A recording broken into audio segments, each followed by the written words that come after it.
Thanks, Ted. It's an honor to be asked to come up here on behalf of Susan Q. Stranahan, who wrote the book Susquehanna River of Dreams. We weren't going to read this given the proposed temperature outside, and we figured people would be swooning in the pavement by now, but since we're inside, we decided to read Susan's letter as part of the ceremony, and I'm very honored and touched to be in this lineup of speakers. I found myself dabbing tears and laughing and everything else. And listening to Dennis's words, I do think we need to renew the old bastard society. And I don't know what we're going to do about their correct name for adding women to it. The B word probably not appropriate, but we'll figure something out. I think we should start today. I was asked to read the letter on the scholarship committee. I'm the only blonde woman canoeist like Susan Stranahan, so I'll do my best and read her letter. For those who may not know Susan, she was the conservation and environmental writer for the Philadelphia Inquirer for years. And she just wrote clear articles and very well developed on the environment. And in that capacity, she covered the 3 Mile Island incident and won a Pulitzer Prize for her comprehensive coverage of TMI. So that inspired her to write a book, Susquehanna River of Dreams. And it's on that basis that she began to really get to know Ralph.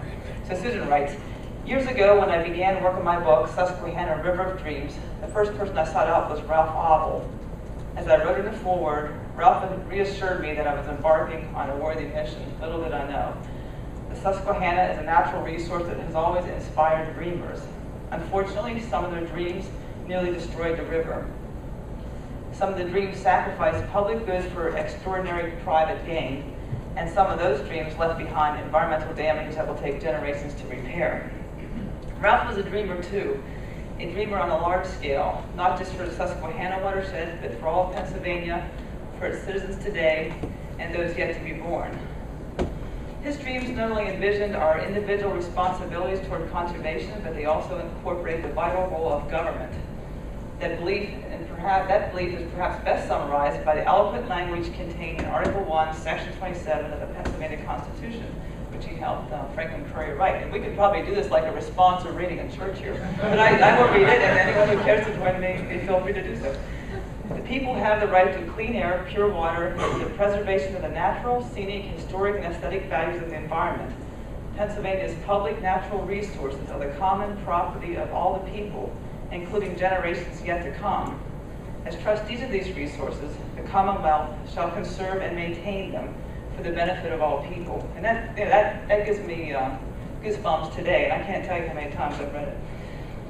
Susan writes, over the many years that I lived in Pennsylvania and wrote about the environment, I kept that language posted beside my desk. It was a constant reminder that government and individuals alike shared an obligation to ensure that we don't slip back to the days when all the dreams for Pennsylvania benefited only a few and not all of us.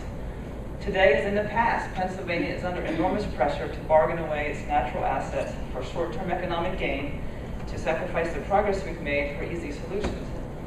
We've seen the consequences of such trade-offs far too many times to fall victim to them again.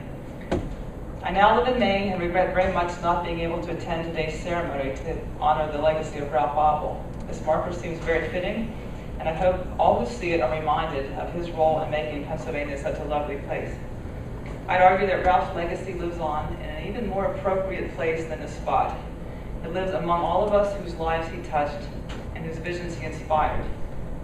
And I suspect, were he here now, he'd look around and say to this crowd, what are you waiting for? There's work to do.